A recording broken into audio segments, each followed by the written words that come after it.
राष्ट्रवादी काँग्रेसचा जनसन्मान मेळावा उद्या बारामतीतील मिशन हायस्कूलच्या प्रांगणामध्ये पार पडत आहे।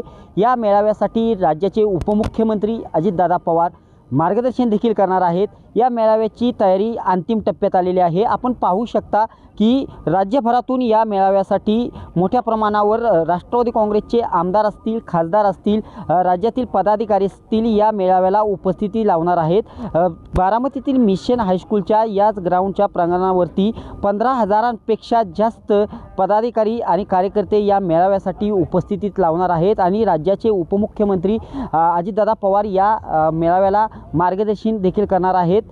प्रदेशाध्यक्ष सुनील तटकरे असतील, प्रफुल्ल पटेल असतील आणि राज्यातील मंत्री असतील राष्ट्रवादीचे या मेळाव्याला उपस्थिती लावणार आहेत। एकंदरीतच हा मेळाव्याची तयारी अंतिम टप्प्यात आलेली आहे आणि आपण पाहू शकता की स्टेजचं काम देखील झालेलं आहे आणि उद्या हा मेळावा होणार आहे।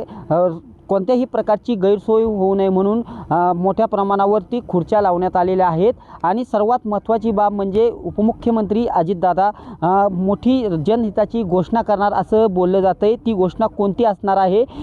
पुणे जिल्ह्याचे राष्ट्रवादीचे अध्यक्ष प्रदीपदादा गारटकर यांनी त्या दिवशी सांगितले होते की दादा एक घोषणा करण्याची शक्यता आहे आणि ती उद्या कोणती घोषणा असणार आहे ती पक्षासाठी असेल किंवा राज्याच्या जनहिताच्या जनसामान्यांच्या हिताची असेल हे देखील उद्या पाहणं महत्त्वाचं ठरणार आहे। एकंदरीतच उद्या हा मेळावा होणार आहे आणि ह्या मेळाव्याची तयारी अंतिम टप्प्यात आलेली आहे आणि हा मेळावा उद्या बारामतीमधील मिशन हायस्कूलमध्ये पार पडणार आहे।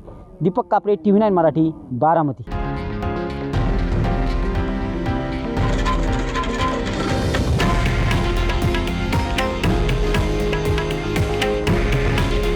हे आहे देशातील नंबर 1 न्यूज नेटवर्क आणि आपण पाहत आहात TV9 मराठी।